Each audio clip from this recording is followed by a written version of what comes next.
Jen, how do we avoid, I was joking with Nick the other day about like this possible scenario that is not futuristic. It's like it could happen tomorrow. How do we avoid a situation as follows? The teacher uses AI to come up with a lesson plan and create activities. The students use AI to complete the activities. The teacher uses the AI to grade and assess the activities. So how do we avoid a scenario where AI basically creates the work, does the work, grades the work, and take all the human beings out of the scenario? How do we avoid that very real possibility? Well, there's actually two things we can do.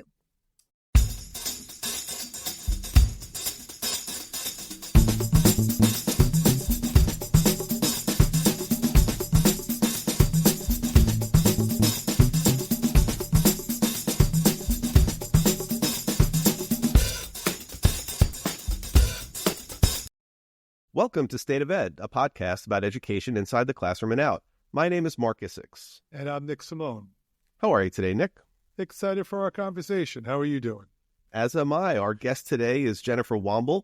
And since 2010, she has served as the chair for the Future of Education Technology Conference, FETC, the largest independent ed tech conference in North America. Jennifer designs professional development opportunities and curates events focused on innovation in the ed tech space. A nationally recognized speaker and writer, Jennifer is an advocate for community engagement and learning science, serving on several boards and earning numerous awards for her contributions, including recognition as an ed tech and e-learning top influencer and recipient of the EdTech Digest Leadership Award.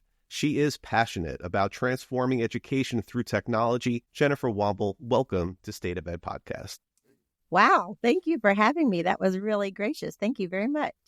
It's absolutely our pleasure to have you on. And there's so much I want to talk to you, and I know Nick wants to talk to you about FETC. So why don't we just launch right into that? So tell us a little bit about FETC for those who may not be aware. How did you become affiliated with that organization, and what kind of work are you doing for them? Yeah, fantastic. Well, thank you for letting me tell this story a bit. So previously to FETC, I will say for 18 years, I was in a school district. So I was an AP National Certified Teacher. I scored exams every year for College Board and did training for Intel and ETS. So I got my feet wet in technology and actually began presenting at FETC when I was a teacher. So it really was the perfect fit in 2010. When I was able to move over and work with FETC full time. So we are really mission focused on helping teachers and librarians and coaches and administrators leverage technology for school. So it's all about integrating technology in effective ways to improve teaching and learning. So since 2010, we have really grown as an event because what used to be, as some people might refer to as the lunatic fringe of your school, who was trying every technology that came out every week, whether it was NetSweeper or, anything that came, they were going to try it right off the bat. They were the ones at our conference. But then as technology has been embedded and is really just a part of everything from taking role to the screen that you have in the classroom, the way we communicate with our parents outside, definitely been growing over time. The other thing that happens is the market is really flooded with a lot of incredible companies and tools, and it's hard to pick which ones are great and how to navigate them and try them unless you get to see them face to face. So we create an environment every January. It's very strategically placed in January because school district budgets have to be done by February to start the school board process for the next year to be implemented by July. So we want people to come and get training mid-year, get some inspiration mid-year, but also look at the product, see what's out, make some really good decisions about what you should be doing and leveraging in your school, and have those face-to-face conversations with the providers. One of our main goals is building community and building partnerships. We don't want people just buying tools. They need to be creating partnerships with companies so that they can do what's best for students. We're hoping to kind of create a place for that. Then throughout the year, I host webinars every month to continue those conversations, to bring everybody together, right? To bring together our coaches, our administrators, talk about hot topics. What are we seeing in the field? We also own District Administration Magazine. And so we're writing about districts year round, bringing out the best ideas. So there is phenomenal work happening in districts all over this country, but we have to elevate that. and amplify it. So I feel like most of my job is being a teenager and really amplifying the voices of school districts and saying, here's what's working. We want to shake people and go, here's what's working. And we need to be trying this in other places so that we can improve learning for all. So it's a big mission, but it's one that I really enjoy. And we hope that we're building community that is supporting and encouraging this throughout the year. I have to just ask, what subject did you teach in AP? This is great. So I was a non-College of Ed grad. So my undergraduate and master's work was actually in criminology. So I accidentally dropped out of law school and became a substitute teacher and chose education. And so I was filling in for someone at a local school. And so that first year I had to teach dropout prevention, ESC, and geography. And then the next year, someone went on maternity leave. And so I was able to get into the social studies department. And so I taught all of the social studies. And then I also taught AP psychology for the last 7 years, which filled up my entire schedule. So I'm very passionate about brain-based learning and how the mind works. And it was a perfect segue into building pedagogy for professional development. But because I was a non-College of Grad Ed, at that time, we were an outcast, right? Everybody had an education degree. They came in completely certified. Well, I had to take every single PD that existed, from bloodborne pathogens to how to call for a substitute to, everything from Harry Wong to Marzano and everything in between. So the good news is I learned it all, and I kind of fell in love with professional development, but I also saw the good and the bad and how adults learn and what could have been slightly better. But now it's not uncommon for that to happen. And I went on to taking interns for many years, and I still supervise interns at the university level and keep my toe in the water and visit schools, every week and see what's in the classroom, which I think makes us more effective in building content, for the education community. Great. I think you and I have lived parallel lives in different ends of the country. You're in Florida. I'm up in New York. I was literally accepted to law school, sat at the kitchen table with my mom when I was 21 and just looked at how to write the check to hold the place in the seat. And I looked and I said, you know what? I don't know if my heart's in that. And I come from a family of educators, and my dad said, why don't you just, try subbing for a little bit until you figure it out. And now 30 years later, I guess I'm still figuring it out, perhaps. I'm not sure. But the same thing, subbing and not had taken any ed courses and literally just picking myself up by my own bootstraps. So as you're telling that story, I'm having all kinds of flashbacks, a little bit of PTSD, a little bit of happy memories. But wow, it was just so you are perfectly aligned. We're both in line with Daniel Pink because he dropped out of law school too. So, I think there's some great minds who made that decision. But an interesting takeaway from that, I too have a mother who was in education. 43 years, she retired. And my father was actually on the group that built the first mainframe computer in Florida and first network for the state of Florida. So I think I'm like the perfect ed tech child. Didn't know it at the time.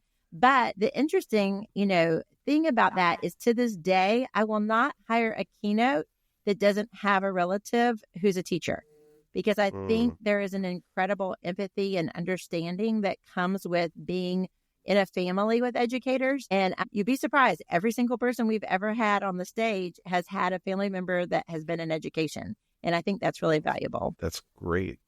I love that. And you're perfectly aligned to this group here, because Nick and I both are social studies people. Nick is like the AP guru. He also graded exams for many, many years with the College Board. Not that I need to tout you, Nick. You and could Nick, what certainly subject tout were you? yourself. I taught several, but the only AP US, AP European History, AP Comparative Government and Politics. Recently, I actually did AP African American Studies, but I graded the AP US. And I have to say, you made me really think, because the grading of the exam, it's the best experience that you could have as a teacher. Yes. But you're right. Even the technological aspect of how they are able to, it's a remarkable operation to watch. It is. So I have to ask you, when I was wrapping up, and I'm still connected with many of the people who scored with me. I scored for about 7 years. At the end, so my last year was 2010. They were already using ETS to do scoring with AI. And we were comparing our rubrics and our scoring with the computerized scoring at that time. So they were already leveraging AI by ETS with the goals of using it for SAT and College Board. And literally last week, I was at the Stanford Human-Centered AI Summit, and the person that was there from ETS, that was the AI chairman, she is now the one in charge of scoring. So very interesting how that has transformed, that the technology has transformed. Best professional development I ever did. Spending 2 weeks with people reading essays. Who knew it was the best summer camp you could dream of? Oh, it's amazing. But since you did bring it up, maybe we should just get right to AI. And what are your thoughts on how you think AI is going to transform education? Well, I have a lot of thoughts there. Okay. I'm looking forward to them. I spent a lot of last year. Of course, we've all been following the stories that are coming out. And one of the things that's I have to just say as an education group in general is it's just overwhelming.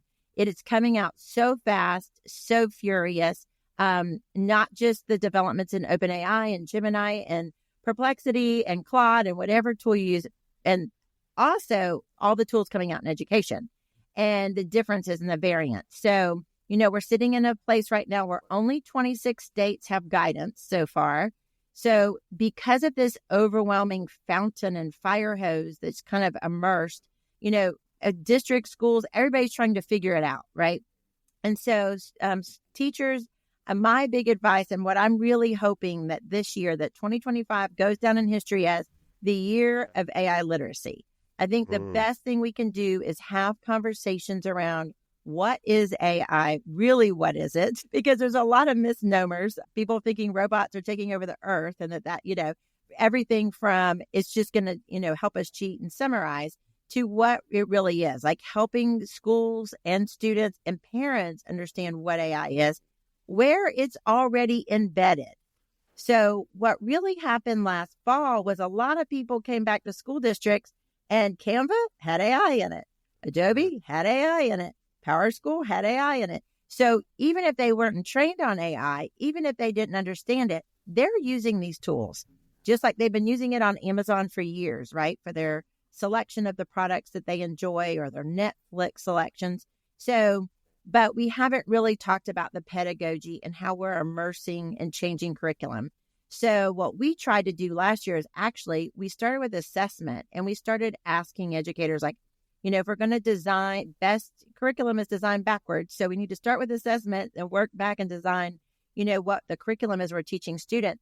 And people just could not wrap their mind around that yet. First product, I have to say, that really sparked my interest about 4 years ago was CurryPod, probably still my favorite learning platform that's infused with AI because it's designed to brain-based learning is designed to augment what the teacher's doing. And I will say that it's designed for students to spend only about 20 minutes on the device and the rest of the time doing project-based learning, which we know is the best way, of learning and engagement.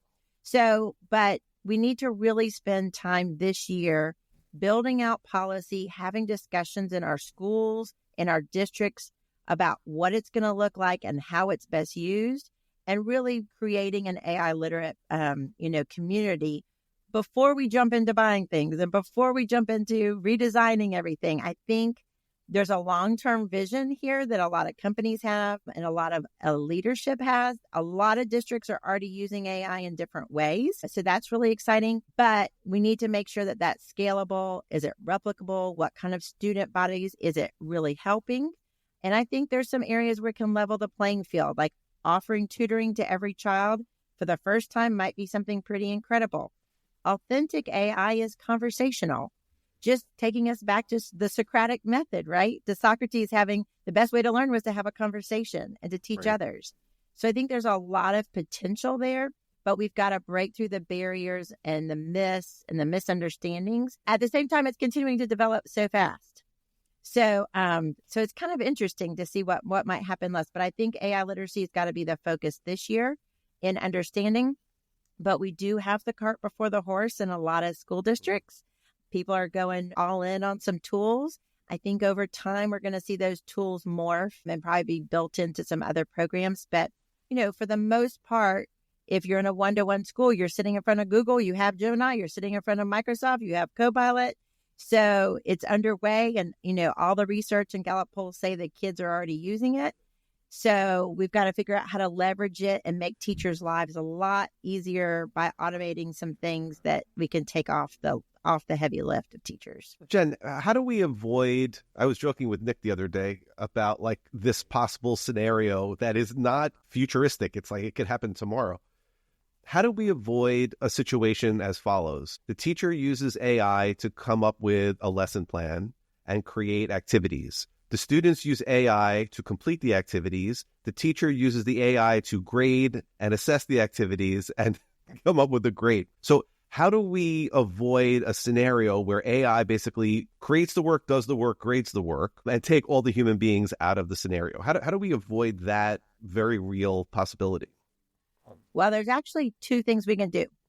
Either one, we can allow that to happen, because we could use really great AI tools that actually personalize learning and engage the students, and are really powerful tools that are designing and then implementing with students ways to make sure that they're mastering knowledge, right? So there are some schools, if you've looked at the alpha schools using the 2-hour project, they are using personalized learning AI. The students are doing 2 hours of really condensed learning, personalized to them, on their level through diagnosis, right?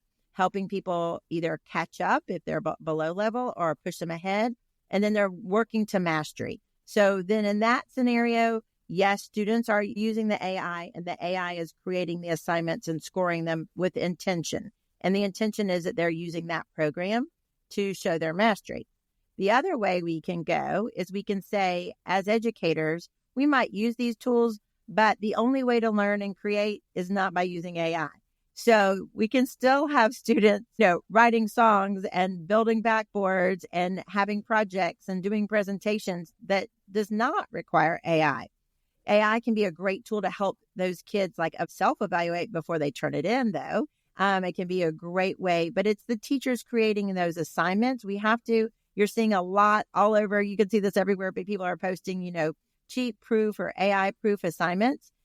Are we creating things where students are thinking, or is it just rote? And then as a community, we have to decide what is learning and what is knowledge. And, we have to create a picture of what we're expecting, but it really can go two ways. And a lot of times the leaders in the school are going to make these decisions, and your communities can make these decisions. And this is a really valuable conversation. Do we want mastery-driven, competency-based learning that's only done by AI?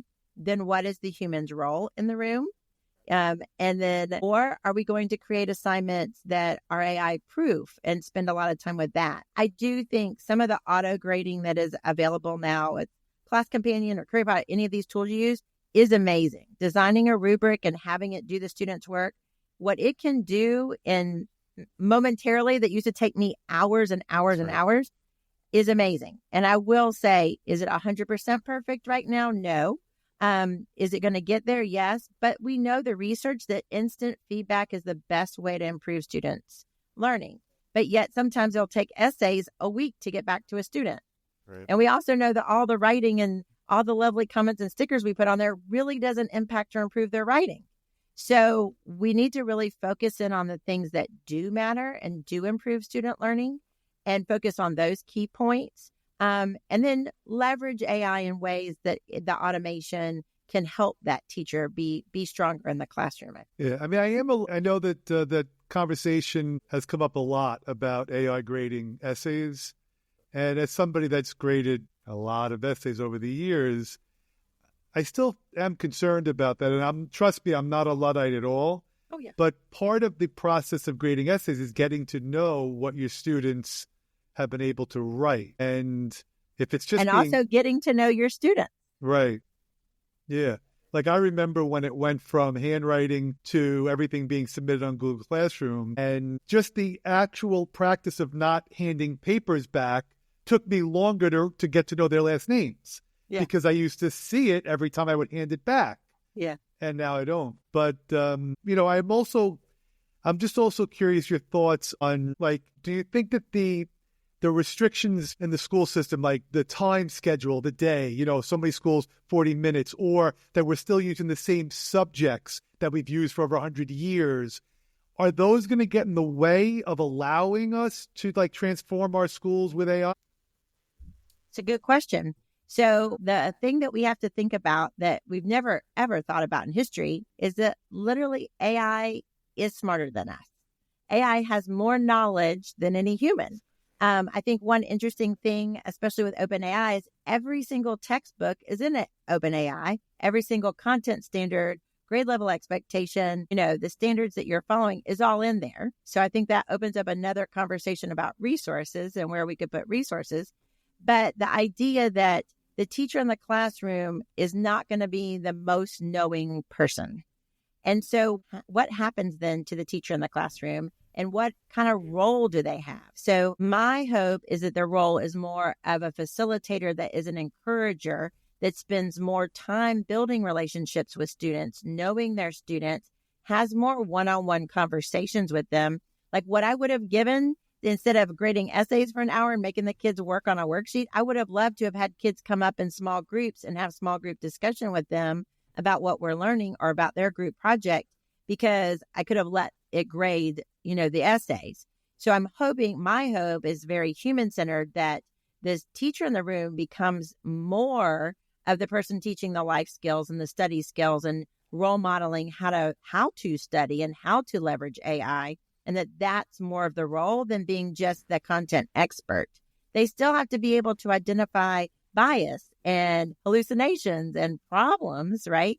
They still have to be able to design and understand their students well enough to change and adapt and reteach the things that are not being taught. So, we definitely need super strong, intelligent teachers in the classroom who can build those relationships. But I think the hardest part for teachers is going to be letting go of some of the traditional pieces that they just got used to doing, but ironically are also the most complaining about doing.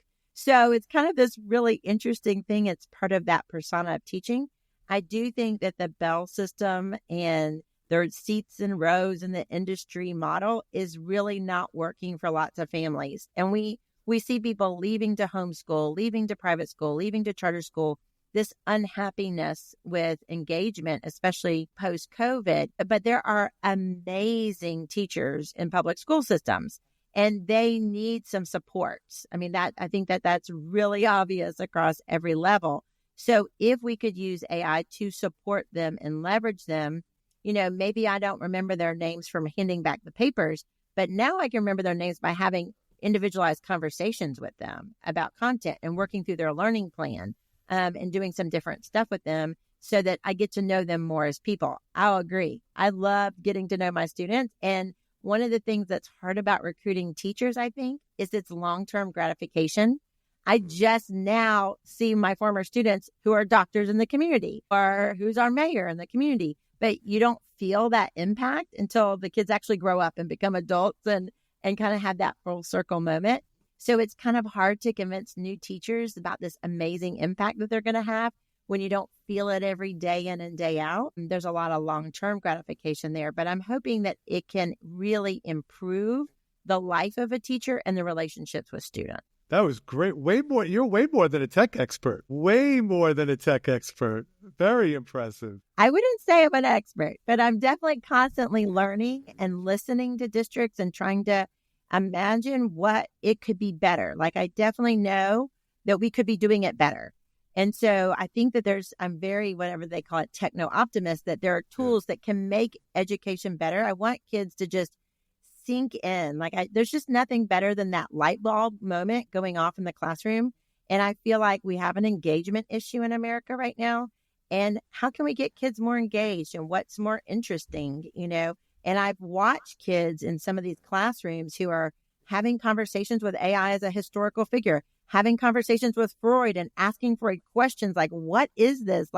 And being able to kind of dig in. And that really brings, a lot of education to life in ways that we haven't done before. And it's exciting, but it's hard for educators because we have to let go. And I think that's going to be really difficult, is how educators approach AI, leverage it, but also have to get a little comfortable with the shift.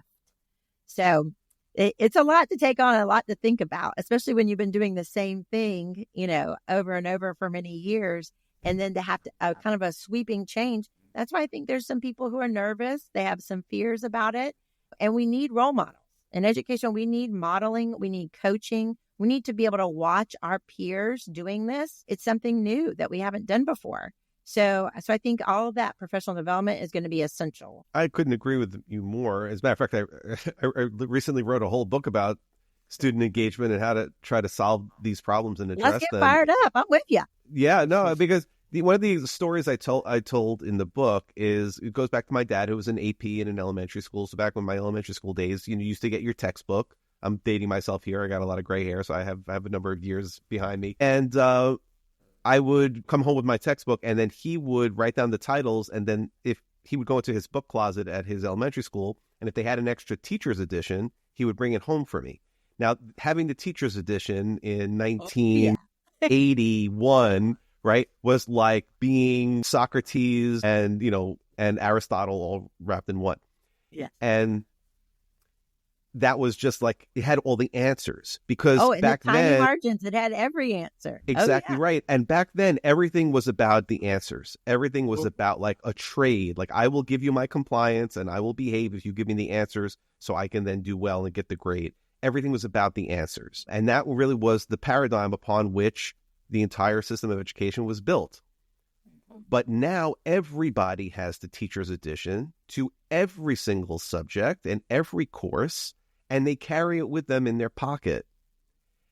So we can't do things the same way now that everything has fundamentally shifted. And I guess my question to you is, Jen, like, what are the impediments? Like, what is standing? Because everything that you're saying is crystal clear. But what is standing in the way of us actually getting there? Because this is the moment. Oh, yeah. Human motivation. Everybody, I remember when I was teaching and we first got hardwire in the school, and they're like, oh no, we're getting the internet. The kids will have all the answers. And then it was not Wikipedia. They can look up all the answers. But guess what? They didn't. They didn't all go, just like when we were kids, we didn't go take the encyclopedia and memorize the whole thing because we weren't motivated to do that. So the key of any technology is the motivation, which comes from the human instructor in the room. That motivation, that encouragement, that guidance, that igniting the fire, as Harry Wong says, the mystery box to get kids engaged. They're not going to go look up the answers unless there's a reason to. So unfortunately, if we have a system where they're going because they're trying to get a grade, then they're just going to go and write down the answers. But if you're really teaching kids to learn how to learn and to embrace learning for a purpose, which I think the humans in the room have to create that synergy, then the students are going to want to learn it, right? And so think about the greatest social studies teachers. Lots of them are amazing storytellers. And kids will like just sink their teeth into those stories. And it's the same reason we love movies and soap operas and all of that, right? So they can create memory cues and then they can remember those stories.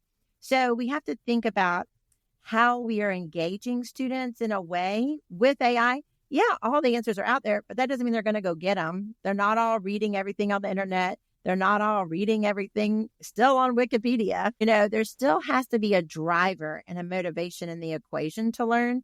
And so we have to model for kids how to be lifelong learners, how to learn. I keep hearing at all these meetings and conferences, people are like, it's going to be all about teaching kids to learn how to learn. And I go, well, who's doing that? Who has the textbook on learning how to learn? Because it hasn't been the same since I've been teaching. And it hasn't been the same the last 30 years. So who's teaching them to learn how to learn? I think it's more about the inspiration to want to learn, the inspiration to go and get that knowledge. It's not just because it's in your pocket doesn't mean it's in your brain. Right. And you can't speak about it or talk about it. So I think, that's what's more powerful. I wasn't able to have one-on-one conversations with all my students. But if you use a program like School AI or Conmigo, and you're like, it is literally the Socratic method of AI is asking the student questions and getting feedback and having conversation and pulling out the knowledge that they know. That is really powerful in a different way of engagement. So I don't think we have learning without humans right now because humans are not motivated without other humans. I mean, we can see that in online learning, as well. And so I think that's kind of the spark we have to really focus on. To go to your point, the model of how schools were built was like, we're going to front load everything. We're going to teach you everything for 12 years, and then we're going to send you off, and then you'll be able to use all the stuff that we taught you. But we don't interact with knowledge and learning that way anymore. We need real-time, just-in-time learning. So if my dishwasher breaks, I need to know about dishwashers now. Not yesterday, not tomorrow. I need to know it now. And the same thing is true for of anything. So the world is not aligned with how we're structuring classroom instruction, and the kids know it.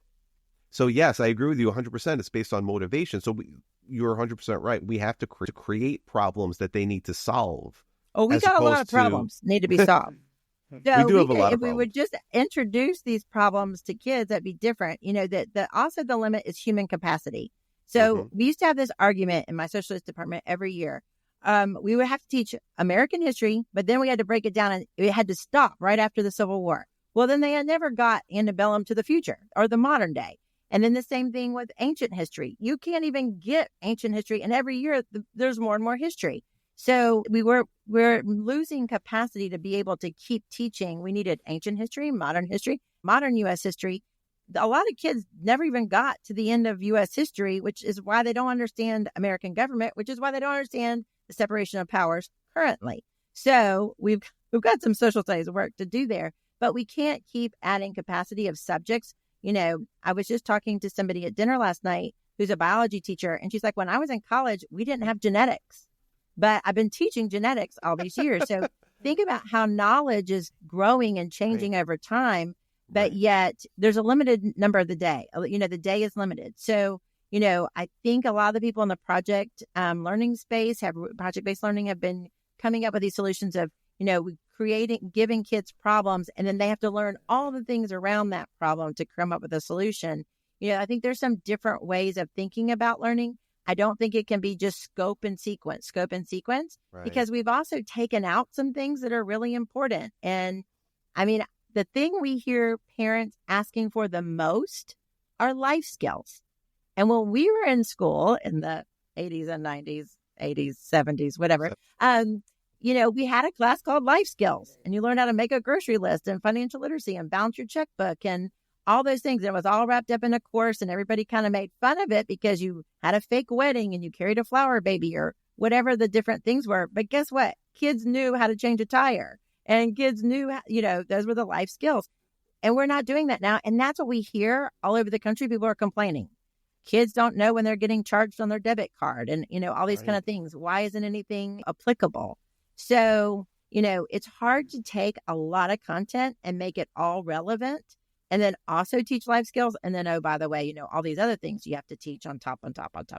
So, you know, I do think it's going to take us looking and making some adjustments and reimagining curriculum in a different way. And there's some great examples all over the earth between, you know, Singapore, the UK. There's some great examples of other countries doing some different things that are really productive.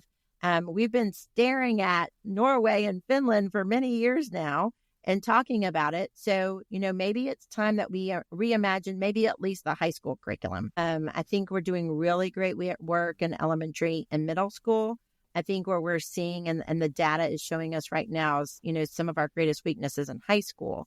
So maybe we pick one part, but it's going to be in your district, having conversations with your community, what's important to your stakeholders and what we can do. But that's definitely what's driving the CTE movement right now. It's definitely what's, you know, driving some concerns of how we function outside of the school when we finish. So I think your point is really well taken. What does a degree mean? And so you've been hearing that portrait of a graduate. You know, superintendents have been saying, working with their communities, what should a graduate look like and be able to do, know and be able to do? It's a good question. It is. Back to the tech world. Do you have like your go-to 2 or 3 tech tools? I listen to a ton of podcasts. So I am like running multiple things all the time. I have definitely been trying, and I've been working more and more with my AI glasses. So I've been definitely trying to do this. So, you know, they have the speakers built in. So something that's interesting is for under $200, now mine are not prescription, but you can get them prescription. The interesting thing is according to ADA, a student who's in your classroom can have these or the Ray-Ban version or any version, and a teacher cannot ask them to take them off if they're prescription, because by ADA, they have to have them. So now, like, think about these implications in the classroom. I can literally be asking and talking through the microphone to AI. These are all on OpenAI. It can play music, but they can also, I can ask it questions. I mean, for me, it's things like, what's the email address of this? So I can just keep moving, right? But I can definitely ask a lot of other information and get feedback. But if you're in the classroom and you give somebody a worksheet, they can literally be asking the questions and answers.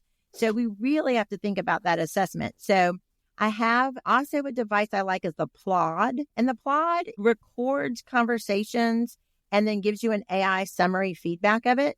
And so what I've actually been doing is, because I go to a lot of meetings and a lot of conferences, I will record the session, and it helps me in note taking. Like, I'm a very avid, if you ever see me anywhere, I'm always taking paper notes. I'm a big handwriter, but there's things that I'll miss and there's gaps that I'll miss. So I love that Plod because it listens, and then it can give you a transcript, and then it can give you a summary. And that's helped me build some executive summaries for meetings. It's helped me build summaries for sessions that I've, attended. And that's been really, really helpful, especially pulling quotes out. And then, of course, they're building a lot of really cool AI agents that I love.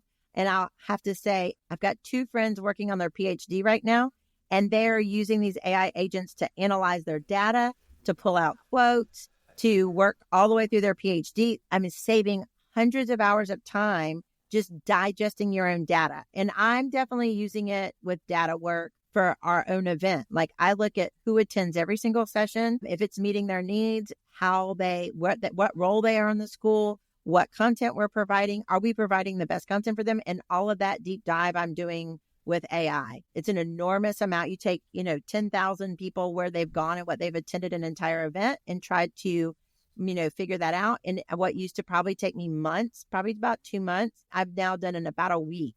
And most of that time was me figuring out how to ask the right prompts and questions to get the right analysis from Excel. But now that I understand it and have done it, I could definitely be more effective. So I will say OpenAI is definitely my go-to with a lot of the tools.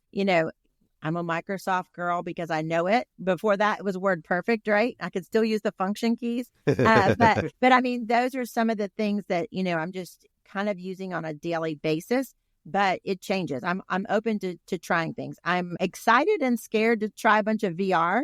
I'm afraid if I get in there, I'll just be addicted to it, because I have a good friend who's learning to play piano right now through Meta, and is super effective. I don't know if you know this, but in Florida, we have the only school that's only VR. The students learn completely in a headset. Oh my God. And so it's based out of Naples, Florida.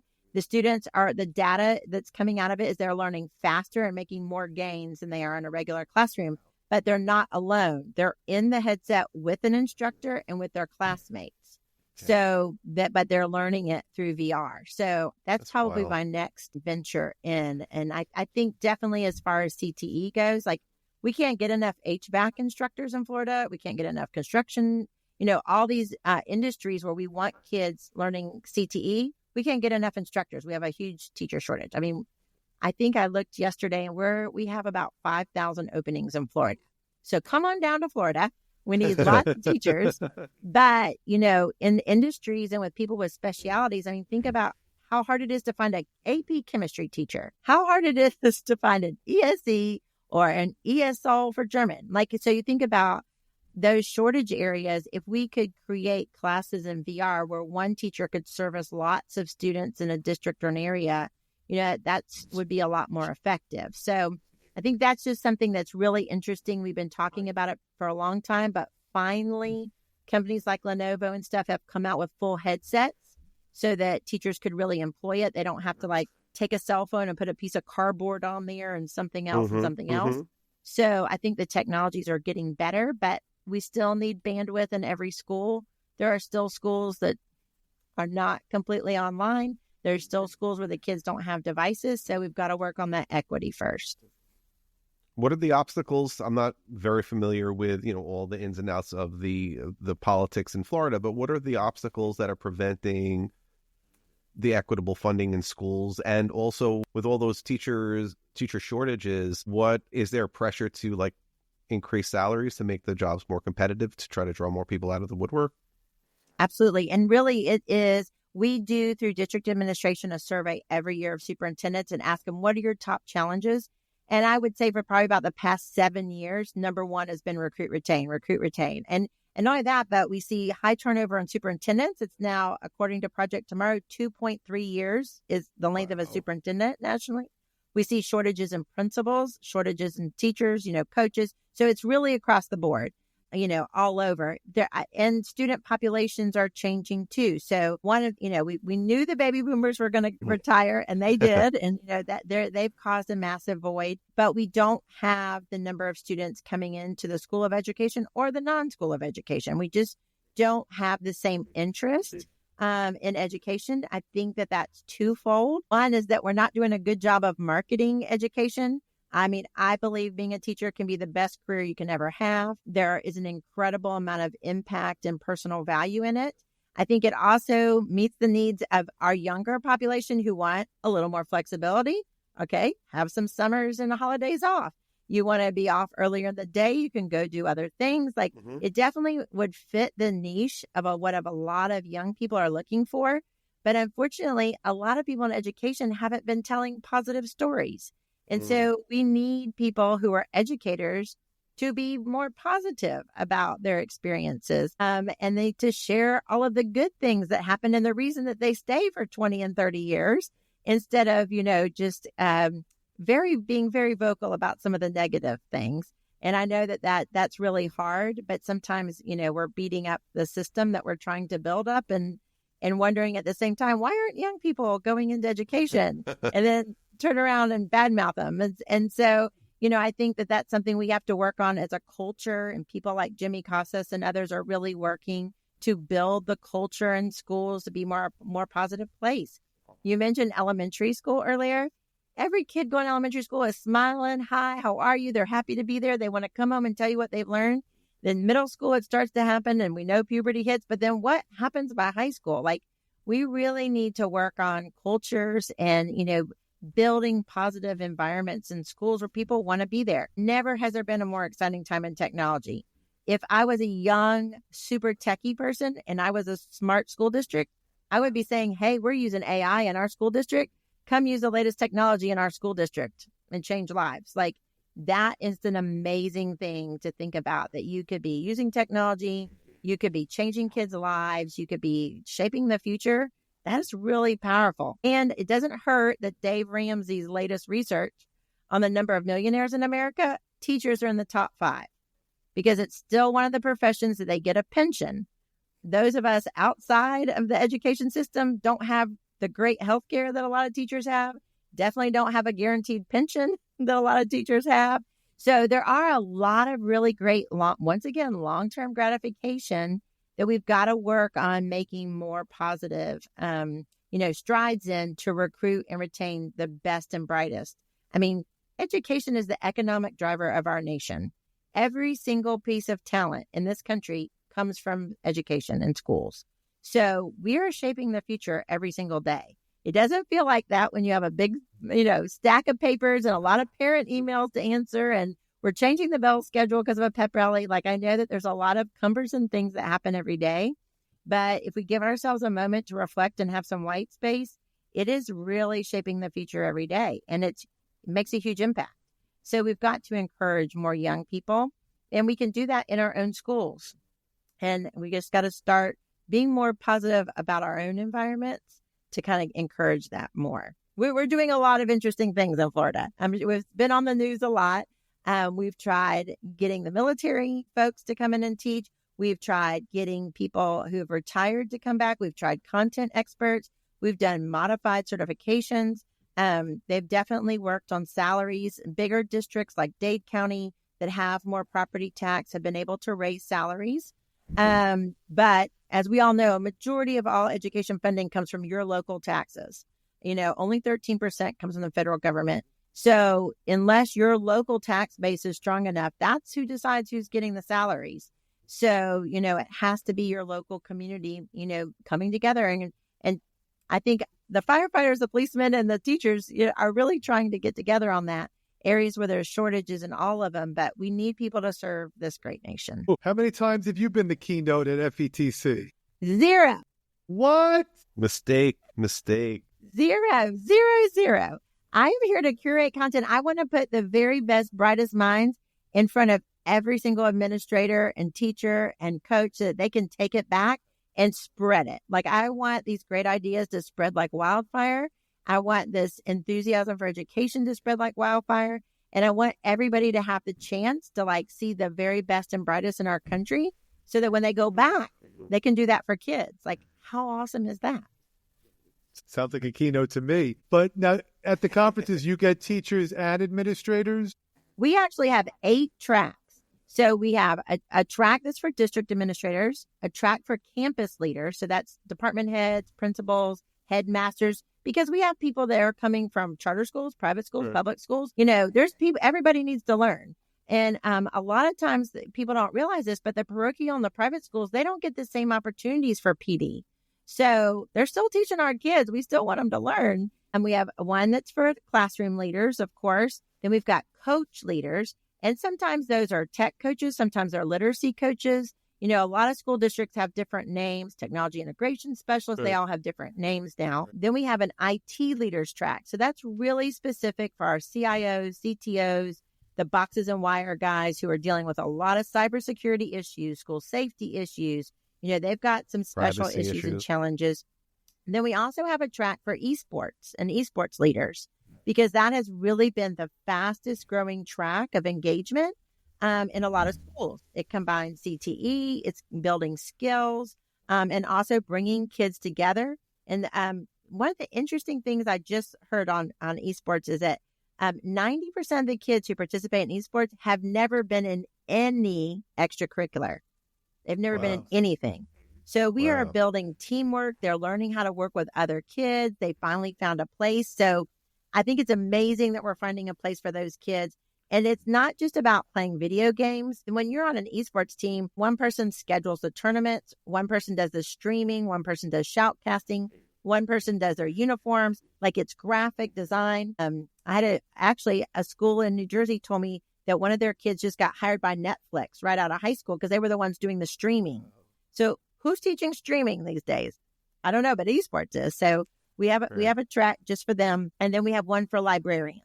So there's actually 8 full tracks of content. So really trying to meet the needs of everybody in your school. And also the reality is coming to a conference as a team is really the best way to do it, because you're all looking for different products. But at the end of the day, you can all sit down and have dinner together, share what you've learned. And then when you get back to your school, now you have a team of people you can lean on, a team of people to inspire others. And that really helps you get some momentum in your school. So we really want people to come as teams and not by themselves. But if you do, because we all know sometimes you're the only person from your school that gets to go somewhere this year or every other year or every 5th year, right? Right. So we want you to find community there. So we set it up by track so that you can meet and network everybody in that track so that you leave there with connections that you have year round and people you can be with on social media, whether it's LinkedIn or, Blue Sky, whatever you're using. But that you can, like you, Nick, I was the only AP Psych teacher in my school. So I had to talk to the other people in my county or across the state or the country. That's very common these days. So we really want people to build community because I think that's the only way we move forward. That's great. And then you set up conferences and the vendors. Like, I'm assuming you're bringing in a lot of vendors as well. Yeah, at our conference, we have about 460 companies. So it's, very large. It's like 6 football field sizes or something crazy. But yeah, so all the companies come and they set up a booth and then they'll share what their products are, if they have new products coming to the market, and they'll also share updates. So what's really interesting is some of them will have these little pods or chairs in each of their booths. And I'll often stop and talk to people like, what's happening here? Because you think, oh, it's a sales pitch. And they'll say, no. I am here to learn the updates on the software that we already have in our district, but I didn't even know the updates happened. Wow. I don't know if this happens to you guys. It still happens to me. I'll come in and you've got an update. There's some new icon on your screen and you're like, I don't know what that does. That's right. schools do not have enough IT staff to go around teaching everybody every day what's being updated. So a lot of people will come and get all the latest updates that they're using. Renaissance, their AR, it can do this now. And they can come and they can learn from those companies about what the updates are. It's also a really great place to have a conversation with a company about a product. I really wish it would do this. Or my students like this, but they really don't like that. And so it makes those companies be more partners because they want your feedback. They're not in the classroom every day. They can see the usage data, right? I'm always having conversations with companies going, they don't use our product. They have the product and they're not using it. Well, maybe they don't know how. Maybe they weren't trained. Right. Maybe they need some examples, right? But if you give them feedback, the companies really appreciate that. And then we also have a pitch fest, which is where startups, brand new companies come and they share what new things are coming in the market and what new products they built. And I love that. I think that's super interesting because a lot of them are younger. And so they're trying to correct solutions and challenges that they had when they were just in school. Mm-hmm. And so I think that's kind of the future too, is that we see these like newer products that are coming out. And that's exciting. I mean, there's some really cool stuff coming ahead, but education has to be open and willing to accept it and make sure it fits the need. We're very cautious in education. We want to protect our children. We're cautious about the products we get. And that's definitely important. But we definitely need to be looking ahead to how can we better serve our students. I think one of the issues that at least I've found is that very often school districts miscalculate the cost of bringing in technology because they look at the cost of the device as the cost. That's X. But the real cost of bringing in technology is 5X or 10X because you need people to support it. You need people to continue training people on it. And that is a cost that goes far beyond the actual opening the box and, charging it up and handing it out. It's the much same bigger thing. than that. We don't expect teachers to just say, oh, go learn it on YouTube. The same thing, our students aren't going to just go learn your content on YouTube. We definitely need to have some very specific training around what's happening and support. I mean, that's the one thing I can say in education across the country that we don't see is enough continuous support. Like you need to do the lesson, but you need some reinforcement. You need some feedback. You need to do it again. We need to analyze the data of what the students actually learned from it. Because I said so doesn't mean it was great. We really have to look at the data. Well, the data says that really wasn't that great of a lesson. So what could we do different? And I mean, that continuous learning model is what we need to be employing with PD, no matter what the product is. Jen, you've been so gracious with your time, but there's just one more question that I do want to ask you before we let you go. If you had to pick a single word to describe where your mindset is at this moment in time, what would it be and why? Like, what's your word right now? That is a tough one. Okay, so in my annual vision board for this year, my word was intentional because I wanted to be really super intentional about what I was learning and where I was getting it. But I'm going to shift that word because I think what's happened and the word you're describing is more like volcanic because what's happening right now is, we have this explosion of technology. We have an explosion of politics. We have an explosion in schools around the country with for the first time, we're seeing a lot of kindergarten behavior issues because these are kids that were home during COVID who are now coming to school without some of the social norms. We're seeing, an explosion because we have not enough staff to fill our schools. So it feels like things are erupting all over. And so it does kind of feel a little, and I feel overwhelmed by all the technology that's getting introduced at rapid fire right now. Mm-hmm. Just when you thought Sora was the coolest thing, and then Gemini, this is the coolest thing. And the next day, it's the next day, it's the next day. And, so it feels very overwhelming right now. And it feels volcanic, but I think that means we need to go back to being intentional. Keeping student learning at the focus, keeping teacher wellness at the focus, keeping what our priorities are in education so that all these fires and volcanic things that are happening all around us will really help us to focus on it. But the only way we're going to do that is really through community. I mean, we need to be supporting each other, encouraging each other, being positive about education. And I think that's going to be what helps us really move forward. So I cheated and kind of did 2 words. Sorry. That's not cheating at all. That's phenomenal. I did use AI, though. I promise. It's all right here. I thought you put your glasses on midway through that response, but maybe it was I just my should ask screen. it. What would it be? That's the one thing I will say. Last week, I was at a meeting at Stanford, actually, and the dean pronounced this to be the age of creativity and the age of creation. And I think that that's something really interesting to think about, because we talked for a long time about technology helping students to produce, and then we've talked about personalized learning. But now this idea of creation is really kind of an evolving thing in education. And that's not something that we went from the age of information, now the age of creation. This is like kind of a big leap right through the middle. We definitely have the tools to create, but do students have the background and the knowledge and the, prior knowledge to build things? That's going to be up to educators to provide. So I think without the humans in the classroom and without humans motivating and inspiring, it's going to be a lot harder to create. So I'm really excited that if anything is happening with AI, it's that we really see now more than ever the power of human relationships and how that really needs to be elevated. Thank you so much. What a pleasure. Thank you. What a great day. We can talk all night, right? We might be having to get cocktails. Sounds fun. Enjoyed every minute of it. No more coffee. We're moving on, but it's been really fun. I've loved talking to you guys and learning all about your work. As of we. Thank you. If you'd like to catch previous episodes of State of Ed Podcast, you can follow us on Apple Podcasts, Spotify, Amazon, or any place else that you'd find podcasts. You can also find us on the web, stateofedpodcast.com, where you'll find links to what we've discussed, including Jen's socials. You can also follow me on Twitter at Marcus6 or Marcus6.com, on YouTube at Edupyro, Edupyro. And also feel free to check out my book, Captivate, Engaging and Empowering Students in a World of Digital Distractions. Jen Womble, thank you so much for joining us today. It really was an absolute pleasure to talk with you. Thank you so much. It's been wonderful. Thank you very much.